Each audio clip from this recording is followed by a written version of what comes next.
Welcome to another episode of Tres Leches Radio, representing 1/3 of the trio is yours truly, Radimus. Gentlemen, what's up? Yo, B-Stacks back in the building, man. Good to be with y'all. As always, the guy Matic. What it do? Yo. All right, and again, welcome back. As always, you can find us on social media, anything at Tres Leches Radio. You can also stream our content at Spotify, Amazon Music, and now Apple Music.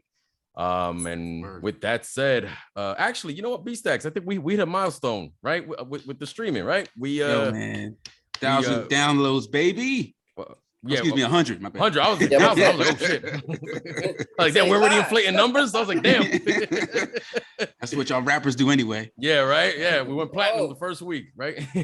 Yeah. So thank you for everybody who's been streaming our content. We got the notification yesterday that so far our content, I guess between all the episodes, we've been downloaded 100 times. So honestly, I didn't even know there was a download feature.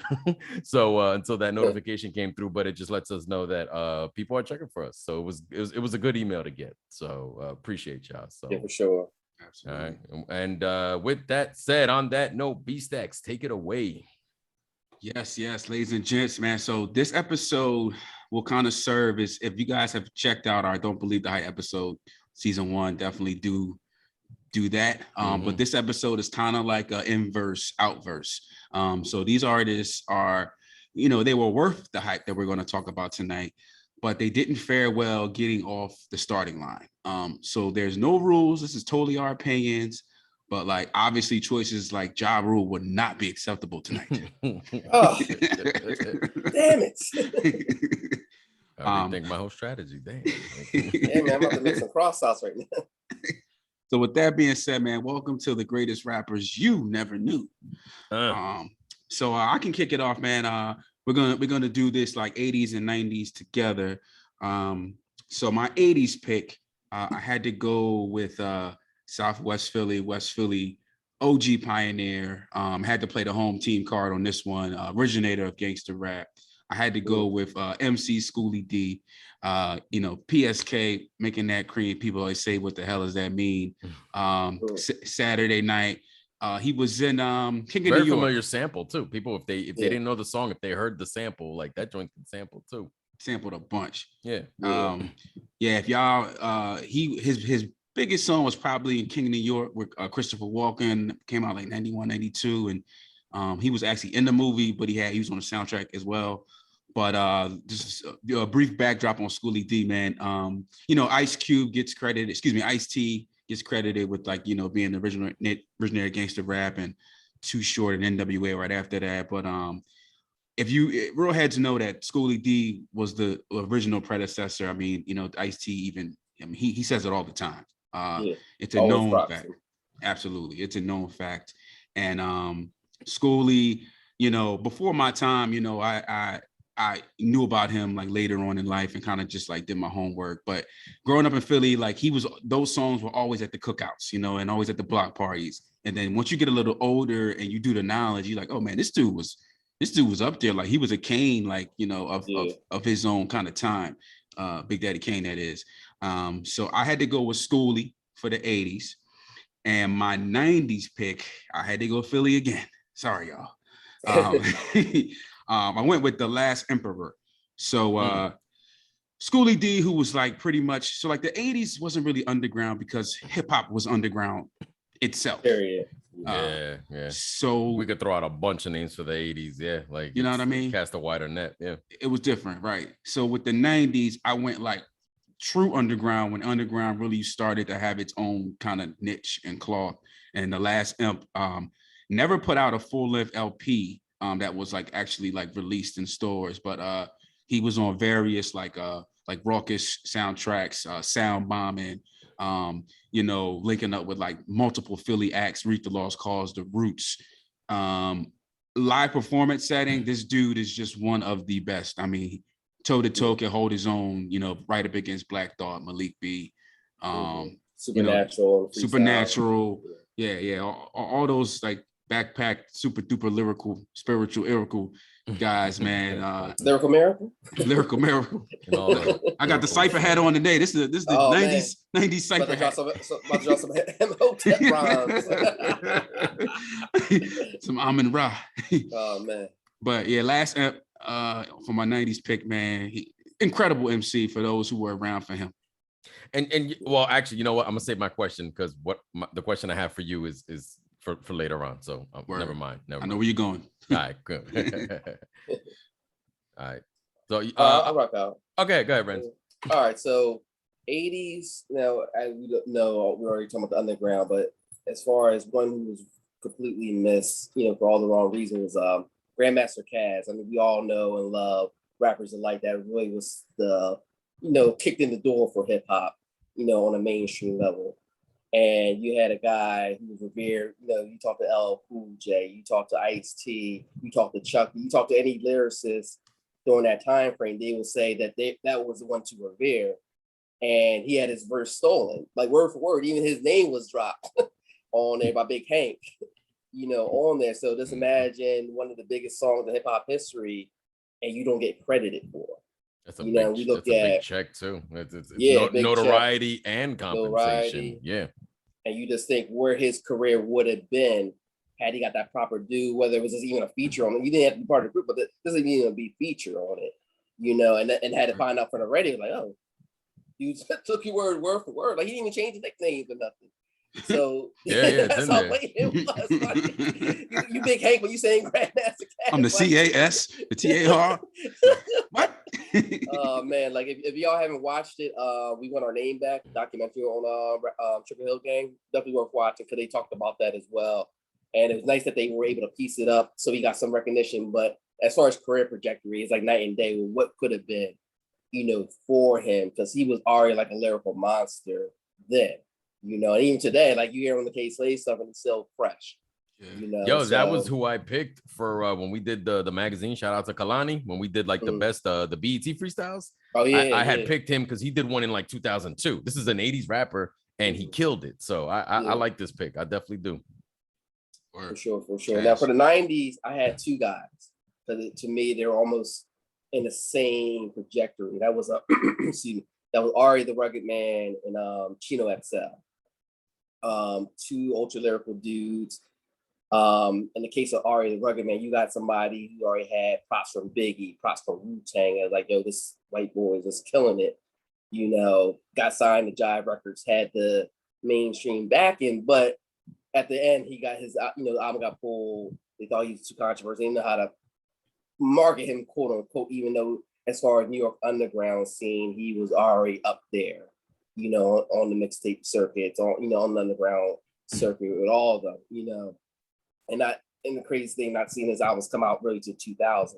Now he has a cult status following, but as far as his pocket, when we think about like Eminem, obviously he came out a couple years after the fact, that could have been Ari's spot, arguably, had he not got his album Shell. We don't know where Eminem would have, kind of been that place. Yeah, then he had Renz. He had to drop that debut. He dropped when I think you said he dropped it in like later on under a different name. He couldn't even use his name for it or something like that. I randomly saw this like last week. I don't know what led me to this on Wikipedia. And it eventually got released and it's under a different, I couldn't even tell you under what moniker he used. And even his record with Biggie is on YouTube. He actually has a song with him. Like, I forget the name of that. Yeah. So him, and then I was with Chino. I mean, we already know how much of a monster Chino was, and he had the first album, I'm Here to Save You All, kind of went under the radar, especially, and then obviously the issue of Pac. But when you had Pun, when you had like the Latin explosion going, it was almost like, okay, this could be his time now and setting, and then he gets kind of like Warner Brothers kind of shells him at the last minute, where I think I Told You So came out early 2000, but by then that momentum was kind of gone, from him, unfortunately. But like he had bangers, that were radio, that could have been certified radio hits. I got a question. Song with Eminem. He's even that Sway and King Tech joint. Like, and I think he closed the song out. Yeah, like Did he? No. KRS closed it out. I think Chino's next before last, but KRS closed it. But I mean, Chino just came in because that kind of me radar because I kind of missed that first album. segue because when I remember Pac was like F Chino XL, I'm like, oh Chino, like why are you so mad about down here, Chino? All right, his first album is strong, man. Strong. My brother had that tape, man. Definitely, and in the videos too, like the I'm a creep, I'm a loser. Like he was dark, he was dark but talented. Like So he had that kind of hardcore feel in that first album. They kind of segue, say, okay, I'll get a little streets, get a little commercial, but still give you what I'm known for, type deal for sure. Yeah, nice picks, man. So I'll throw mine out now. For my 80s pick, I went with the guy. All right, look, I'd be lying if I sat here and said I've never heard of King T, but and King T, by the way, represents Compton, California. When it comes to like all the West Coast hip hop artists you always hear about, even in the 80s and 90s, you hear a bunch of other names and before you hear his. And honestly, oftentimes I feel like you don't hear him, right? Yeah. So I feel like my choice fits more under the umbrella of like pushing this name out more, but also someone who had he also had a moment that could have made him bigger and it didn't happen. But again, brief background on King T. Again, repping Compton, California. He's one of the earliest rappers to emerge from that region. His 1988 debut, Act the Fool, is deemed a classic West Coast hip hop release. Familiar songs are like Act the Fool and The Coolest. In a Hip Hop DX interview, Ice-T cited in this interview that Biggie named King T as one of his favorite rappers. So, we're taking Ice-T's word for it. Ice-T's a credible dude, so I don't see why there would be any exaggeration there. And King T also, to various extents, he mentored acts like the Liquid Crew. And just, for a little bit more details, right, for anybody listening, the Liquid Crew is comprised of guys like Exhibit, Phil the Agony, Loop Pack, who at that time has an unknown Madlib, part of them. He's still part of it. Dafari, and then even lesser known names I won't front like I know very well, like Stylistic Jones, The Claim, Jay Wells, and the Barbershop MCs. So like that collective, like at least in my mind, too. So that's the next one I was gonna say, right? So this structure right here of the guys I just named are like, they almost come off like their version of like Native Tongues, but obviously not the different content, right? They're like a collective. They're not necessarily like, they're not like a Bone Thugs where they're a crew that makes like just all these albums together. And then like you guys mentioned, the Alcoholics. There's a trio comprised of Taz, J-Ro, and E Swift. So considering where 80s hip hop was as an industry, King T, he was pretty active and he was entrenched in his region. And he's often cited as an influence of the 90s era's gangster rappers.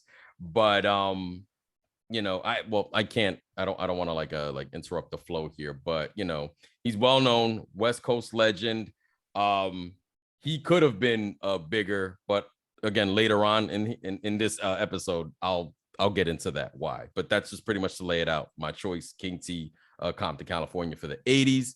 And my 90s pick, I went with, I think Renzo would recognize this group name more, Poetic Hustlers of the Mo Thugs umbrella. What's it called? So I picked them. Like I really wanted to go for like names that people will be like, huh? You know what I mean? Like King T, that may not make like a lot of people scratch their heads, but Poetic Hustlers, and for the following reasons, my people be like, who and why? They were a trio under the Mo Thugs imprint. They made their first guest appearance on the East 1999 album on Shots to the Double Glock. And they were on those first two Mo Thugs compilations, which were very well received and they were pretty successful.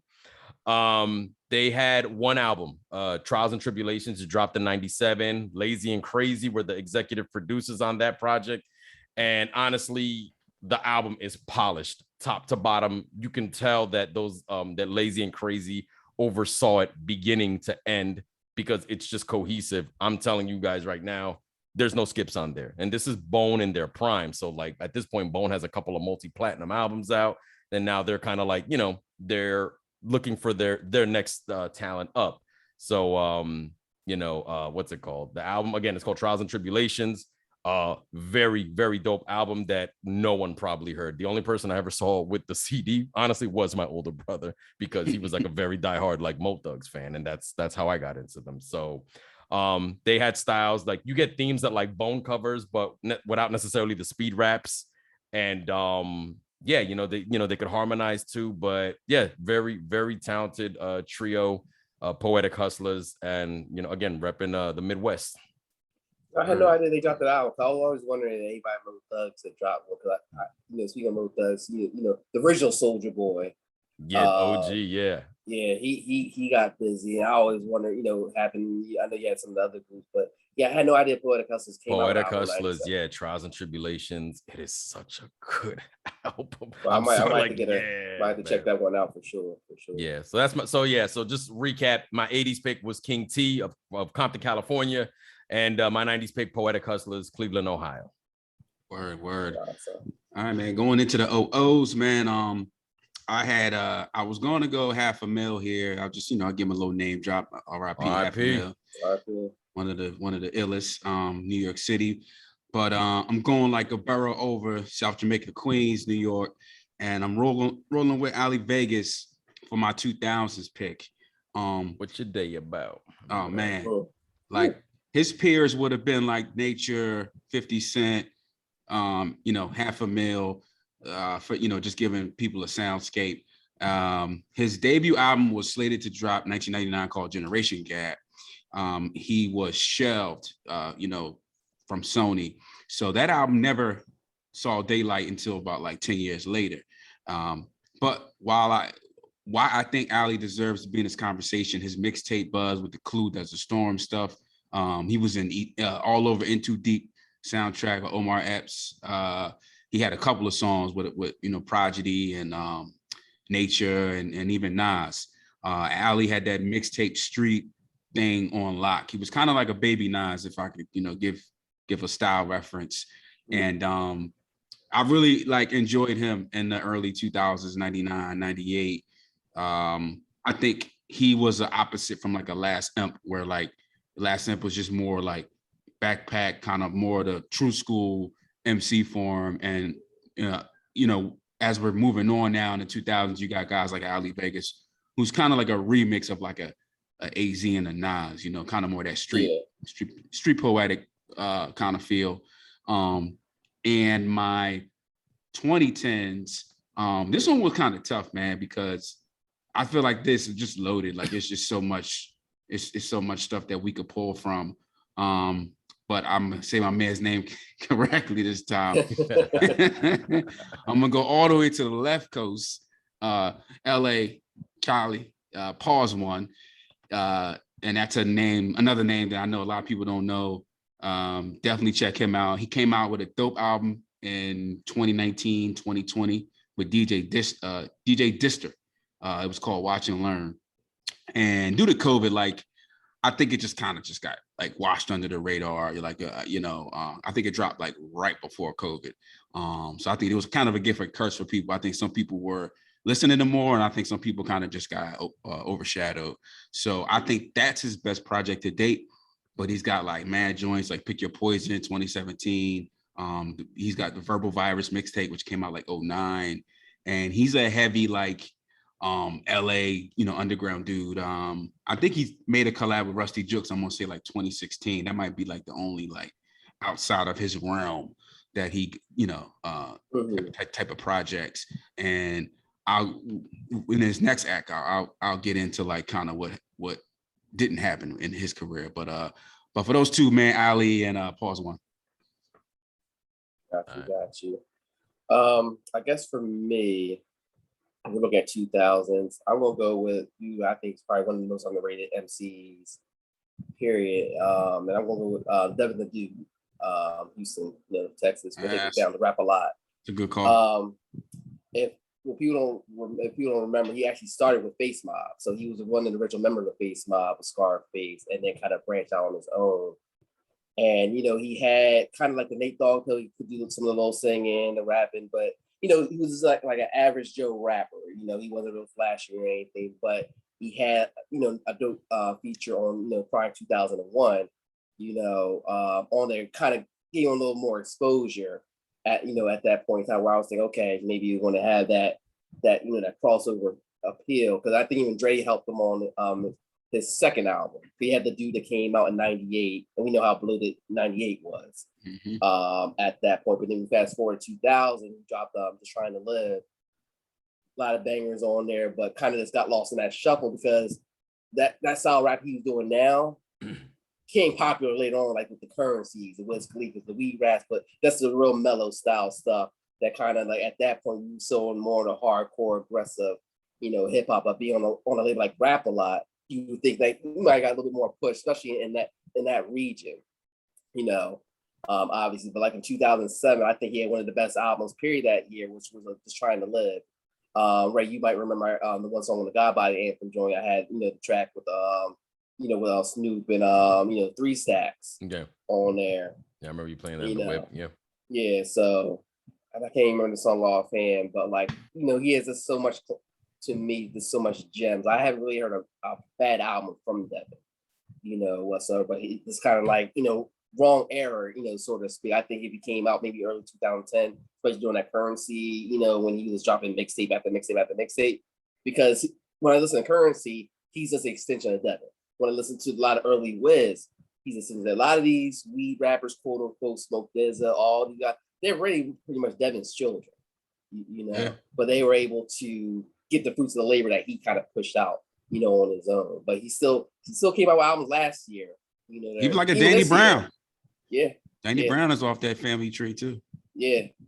Now, one thing I was going to mention too, and it doesn't kind of work now, but because of the circumstances, but could you agree and I'm going to mention Royce because of this, had it not been for Slaughterhouse and let's say him patching up with Eminem, Royce could have been, to me, early 2000 Royce, after he had that fall off, with Eminem, like he almost came obsolete. It's because remember, he had the back, he was on Sony, he had the singles, got shelved, and it wasn't until almost 15 years later where he got his move now, where he's at now, and he's kind of credible, in the sense he don't necessarily fit in the same category, but I think we would have been talking about in that same kind of phase had the Slaughterhouse movement then occur, in my opinion.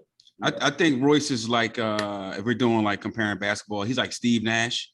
Like the beginning of his career was like Steve Nash could have been out of the NBA like his first 5 years, and then he kind of like I say Royce is just like a late bloomer, Yeah. But as far as go ahead.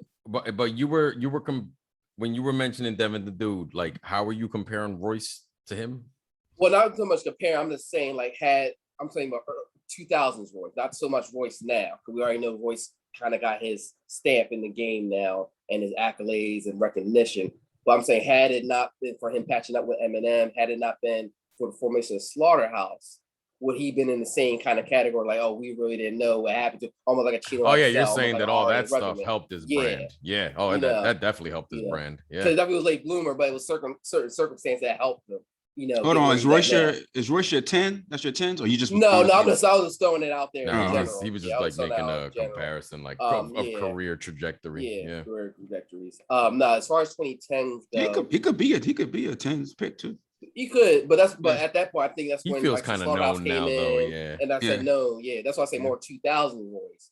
At that point. Yeah. But as far as 2010, and you're probably responsible for who I'm going to mention now. Stacks was Odyssey.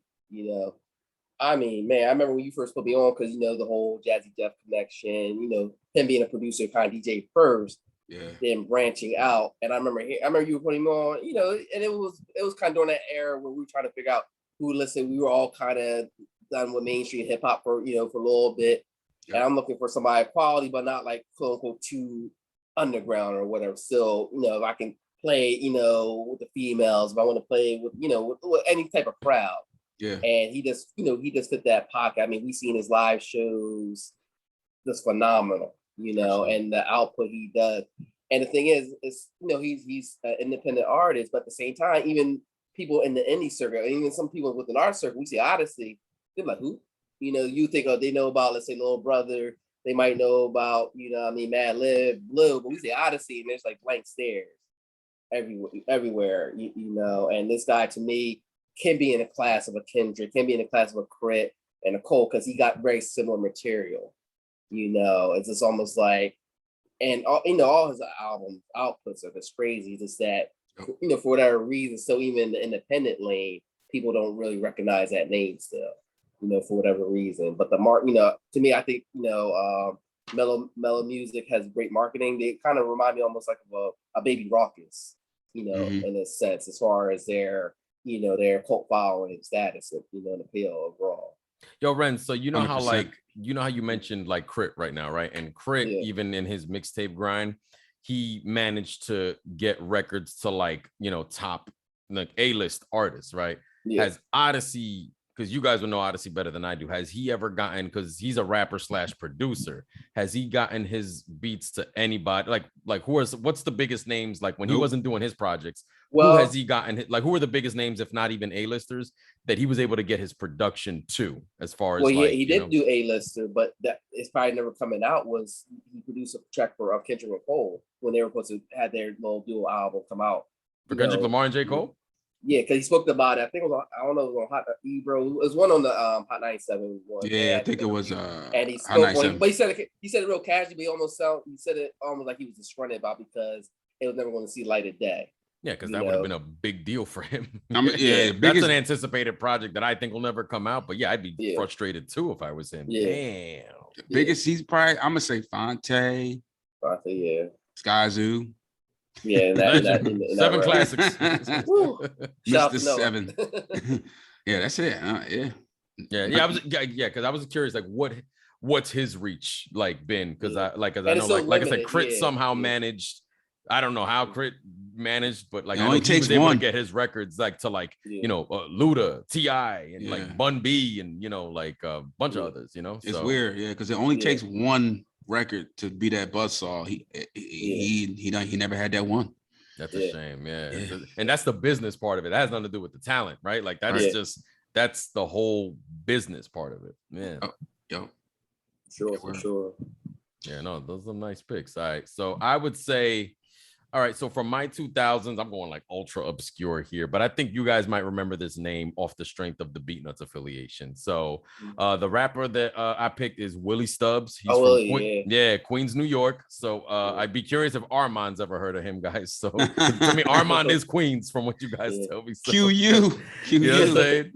So I would say, so Willie Stubbs, I first heard him spit on the classic Beatnuts album, Musical Massacre, and also on Take It or Squeeze It. And that's when the Beatnuts were like at their biggest relative to their career. He was also on a rare joint with former Terror Squad artist Cuban Link called Pimpin'. Some people know who the Beatnuts are, but Willie Stubbs is a relative unknown talent, and he dropped his debut in 2003. It was called The Industry. And Renz, was crazy as I remember when this was talked about on the LR board, the message board.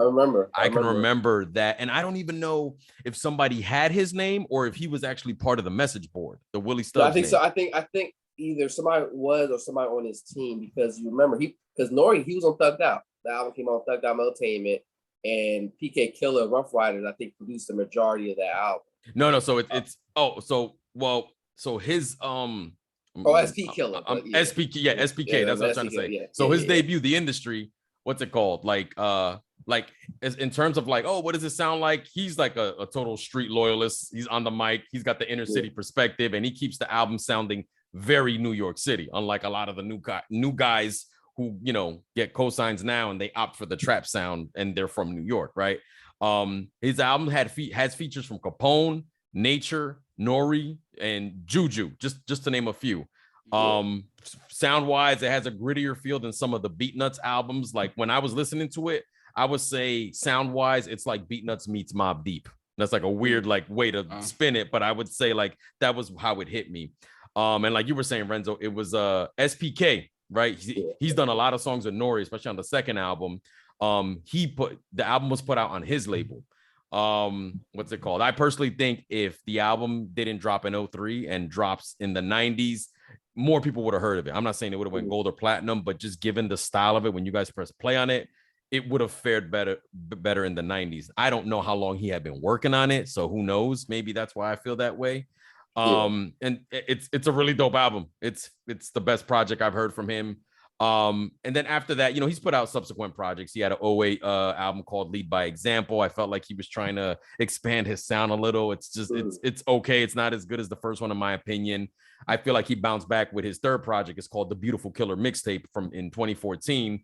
And it's a step up from the second album, but the first album is hands down like, yo, Willie Stubbs, who? Listen to the first album, because he even had major cosigns from Queen's Legends on there, you know. And then it actually looks like he had something as recent as 2018 called Creators of the Lost Art. So I think that's like a play on the Indiana Jones movie title, like Raiders of the Lost Art. Raiders of the Lost Art. But yeah, I mean, so he's my 2000s pick. And honestly, like I said, I learned about him because of those Beatnuts albums, you know. So that first album, The Industry, is totally worth spinning.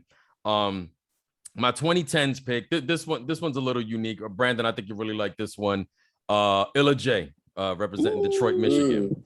So he's another one where I learned about him backwards, right? So like we all know who Jay Dilla is. Illa J is the younger brother of Jay Dilla, rest in peace, right? So, you know, he's a rapper slash singer slash producer.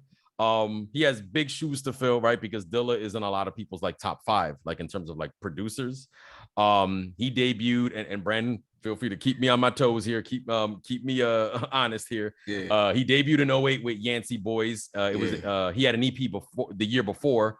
But the bulk of his output takes place in the 2010s decade, with releases like Illa J in 2015, Home in 2017, and John Yancey in 2018, which was my introduction to him, and I really liked it. I really thought it was 2018 you heard about him? Yeah, because I don't like, I'm not a Dilla guy. Like, you know, like I openly tell people, like I know Dilla through like his work with like Common and stuff. But like if I listed my top 10 producers as of like right now, Dilla wouldn't be in my top 10 because I didn't grow up listening to Dilla outside of certain just certain projects I heard, right? Gotcha. So like Dilla's a well-known, and you know, I can openly say like, you know, I didn't really come up on him until later. It was B that put me onto Dilla. You know, when I heard Love Is, that's when my mind got blown.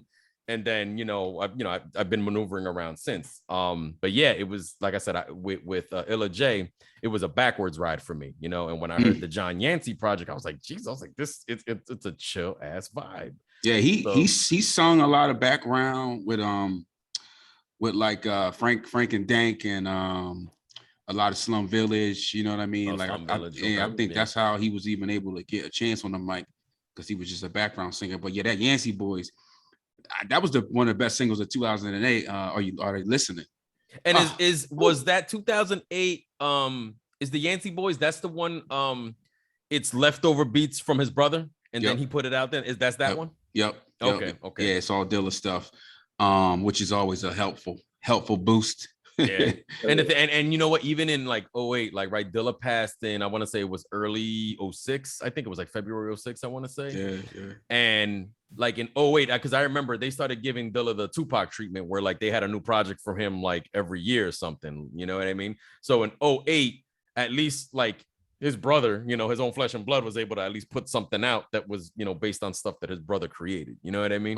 So that like spitting image of Dilla too, man. Yeah. I can't say I know it. Like he's on the cover of the John Yancey album, but I honestly, like, I know Dilla's face, but I couldn't. You're saying he looks like him. Yeah.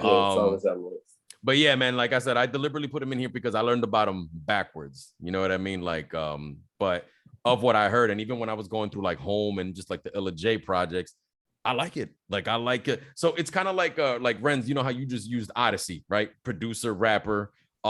He hits me the same way. I like that he kind of he wears multiple hats. I feel like, from what I heard, I feel like he sings more than he raps. And I wouldn't necessarily say he's like a crazy lyricist, but it doesn't mean that his raps are bad. Like, I think he just knows how to make music. He knows how to like create the vibe. Yeah. He's an artist. They come from a musical family. You know what I'm saying? Like, I think even the parents were musicians, or at least his father was.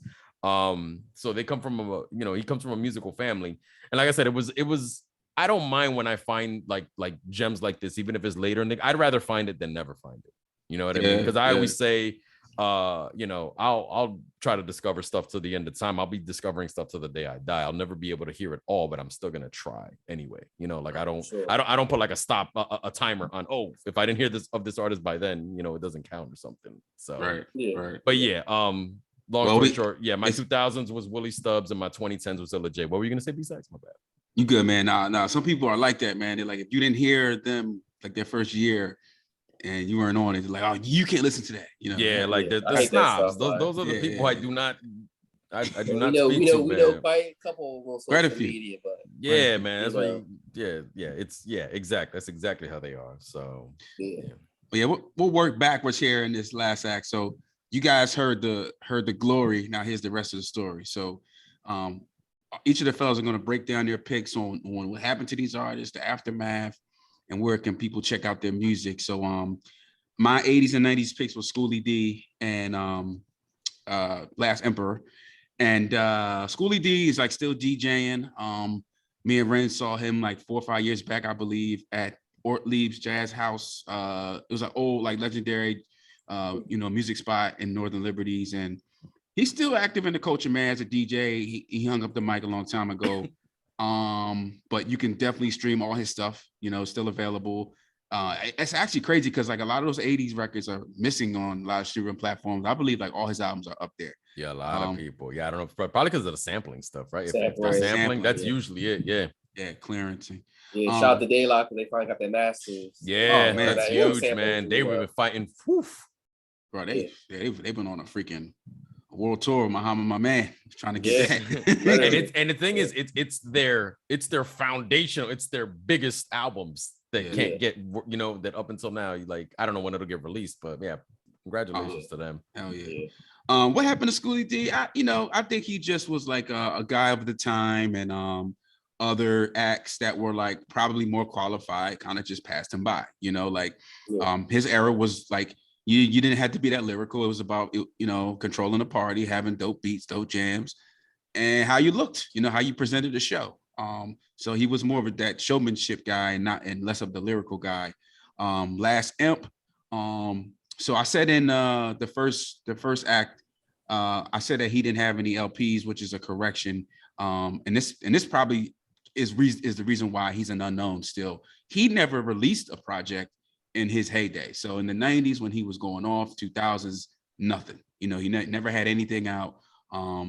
Palace of the Pretender was supposed to be like this penalty release. Penalty, wow. Yeah. Penalty recordings. And that didn't come out till 2003. So by that point, I mean, he's just like a lost thought. You know what I mean? Thankfully, he was still able to tour, and I think that's where he made his bread and butter. But he's got tons of LPs out now that from 2018, basically from 2003. But honestly, like I'm not familiar with a lot of those because I think he just couldn't transition to being that freestyle cat to making music on LPs. So I think that's kind of was the aftermath for Last Imp. But definitely check his stuff out, man. True school hip hop stuff. All right. Ren, you want to throw yours out? Yeah. I mean, Grandmaster Caz, you could say for the most part, pretty much has hanging up, unfortunately. I mean, obviously, you still hear him on like some of the K-Slaves and a couple collabs here and there. But I know he's been doing a lot of like tours of New York for like a lot of the Barrows and stuff, as far as hip hop related. So you kept up the tours to see him. So I don't think he really has anything streaming that at least that I haven't seen. Cass is with what was his group? Oh shoot, hold on. Furious 5. Yeah, Furious 5. Grandmaster Caz and the Fear was. No, that's Grandmaster Flash. Grandmaster Flash. Mixing up the other one. Yeah, we're showing he was in the crew. I don't remember. I'm trying to think. Maybe was he Cold Crush? Cold Crush brother. Yeah, Cold Crush brothers. Yeah, because I remember they had like the battles back then. Yeah. So Cold Crush brother. I don't even know if their vinyl's out, but I don't know if they're on streaming. Yeah, exactly. But so I mean, that's kind of it is what it is, unfortunately. Chino and R.A. Rugged Man. I mean, they got albums, galore that you can find streaming. I mean, me and Brandon seen R.A.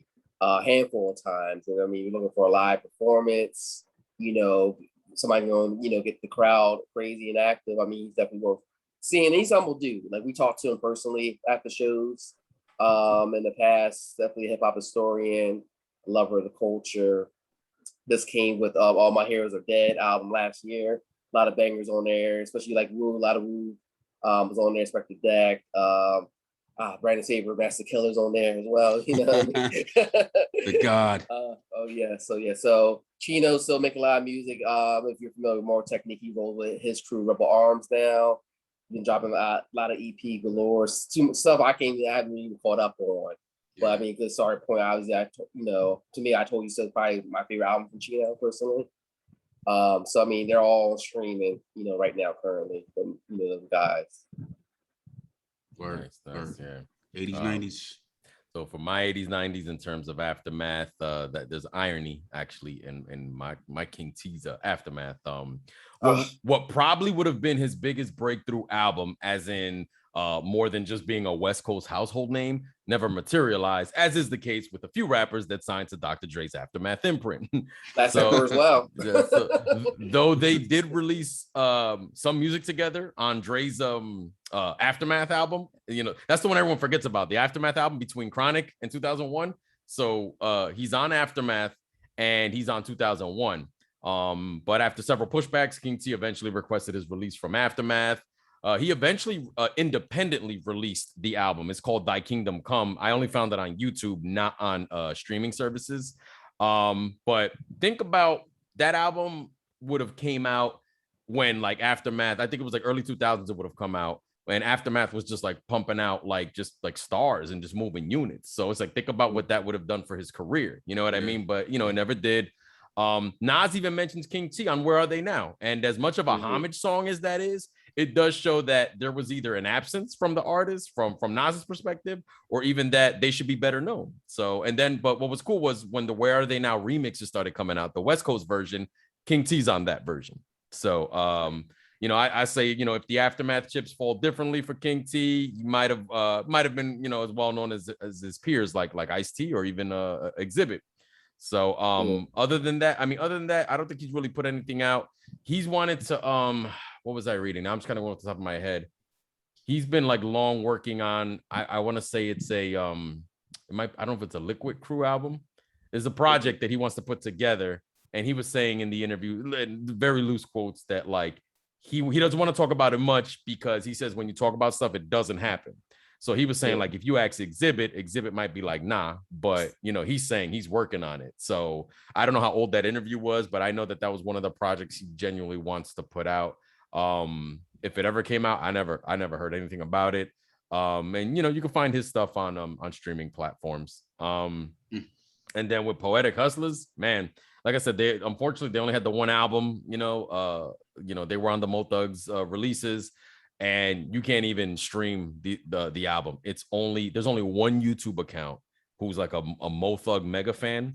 And again, the album's called Trials and Tribulations. It's on YouTube. That is the only way I was able to hear it. So it's on there, and I strongly recommended it. They only put out one album, and then after that, nothing. Like there's no nothing. Like I think with most of the Mo Thugs. So that was pretty much it for them. But I liked the album so much, and it took me back to a certain time, because I remember the excitement, like when my brother had these albums and played it. I thought, they could be building something here, and then nothing happened. But I say that we're a hip hop podcast, and I just wanted to recommend good music to people. So so that was it. They were pretty much one and done after 97. Word. But creeping in my 2000 pick into 2010s pick, Ali stuff. The Generation Gap album came out eventually, so that's up for streaming. And he's been putting out a lot of like mixtapes and albums since I'm gonna say 2004. Honestly, I haven't really checked out. So I listened to Generation Gap 2, which was dope. A lot of Def Squad is on there, and and then that original Generation Gap album, that's the one I would tell people to go back and listen to. The beats have aged a little bit, but that was basically like the project that everybody wanted. They kept it really true to form. Like there is no like new song. Like they just kept it like the original stuff, which was cool. What happened to Ali, man? I just think that like it was like Sony, man. It was just business. I think Nas had a little bit to do with it. He had a really good interview with Doggy Diamonds, and he kind of was just talking about the industry and how stuff is just so fake. And I won't get into all that. Yeah. I won't get into all of that, but I'm just saying I don't think the brother was lying. And I do think there was like a thing where like Nas kind of felt like a little bit of heat from Ali, like maybe taking some of his wave, and let Ali tell you like Nas just wasn't a good mentor and was a part of him being stifled over at Sony/Columbia. So that's kind of like the grapevine with his Aftermath. And with Pause One, I think that he's still here. Like, you know what I mean? I don't think that there was a rationale to why you don't have him being well known. I think that, he just wanted to stick to a certain pocket. And it's no sin in that, you know what I mean? But he's active, like doing I what said, he knows, keep his core fan base, right? Like, yep. And yeah, man, like I don't think that I think cats like him, like he can always tour, he can always throw it out, put an album out. And oddly enough, man, he might have not reached his ceiling, man. He might have some surprises for us in the next 4 or 5 years, man. But yeah, Pause One, check him out. And Ali, man, definitely has music out right now. Nice. As far as about 2010s, I mean, Devin still active. He dropped the album, Social Distance this year.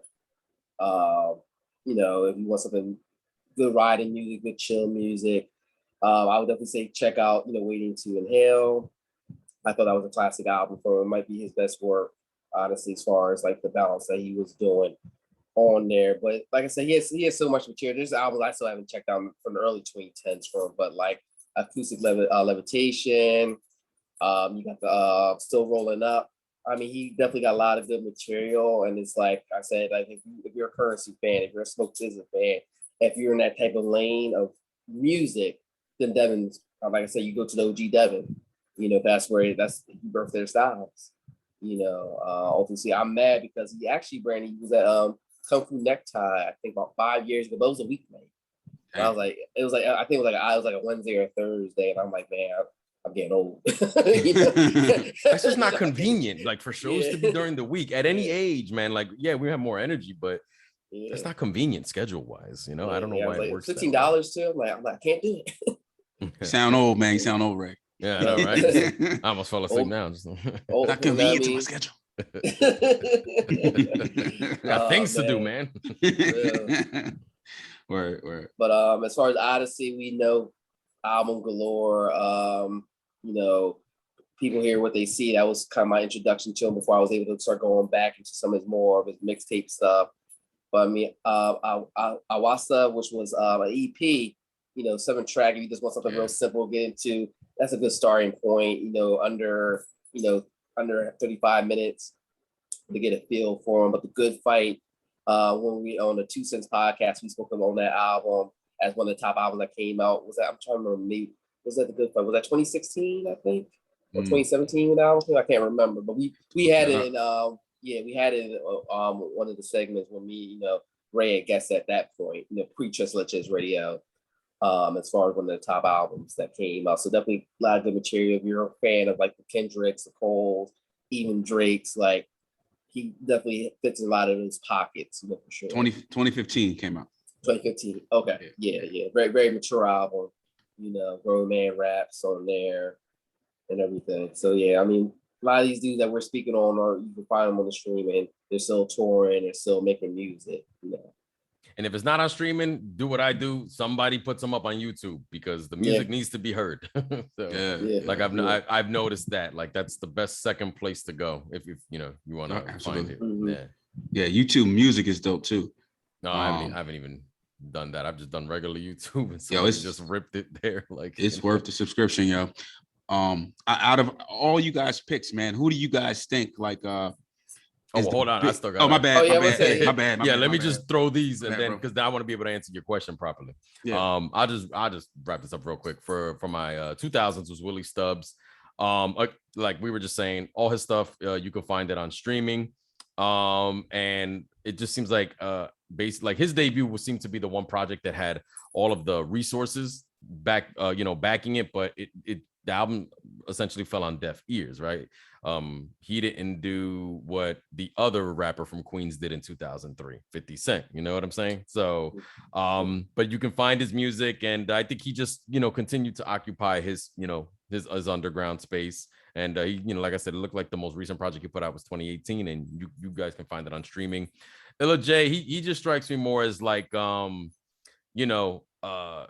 I don't know that he's ever going to reach the heights of his brother. You know what I mean? Those are very big shoes to fill. It doesn't mean that his work is bad as a result, but it just seems like he may always kind of just stay in that independent pocket, and just putting out music to core fans.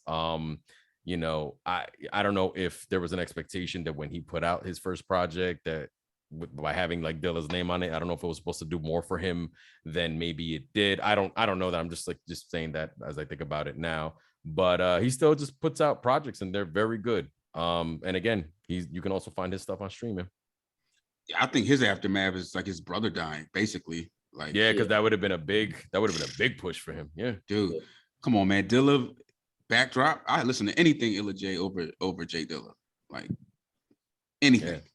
Yeah, and Dilla's name seemed like it was getting more and more like in the mid 2000s, like as unfortunate as he was nearing his time, like his name was getting more recognition. You know what I mean? Because he was on projects that even Kanye was working on. So just that affiliation, Common, Kanye, you know, all of that, and he left before he could, you know, see all of that. So yeah, I agree. I think Illa J's aftermath, his brother's unfortunate passing.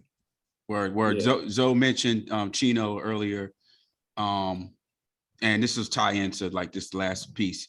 Who you guys figure out of all your roster, like everybody you guys selected, is the biggest, like who had the biggest shot to be like one of the biggest known rappers? You know what I mean? Like I feel like Chino was just a couple years ahead of his time from breaking through. Yeah, I would agree. I think Chino, out of these ones I mentioned, maybe RA to a certain extent, but I think Chino would have had the full package. You know, even if you wanted to have sex appeal, like ladies love his physique, like he's a diesel dude, like he could be like a WWF wrestler, you know. Hey yo, but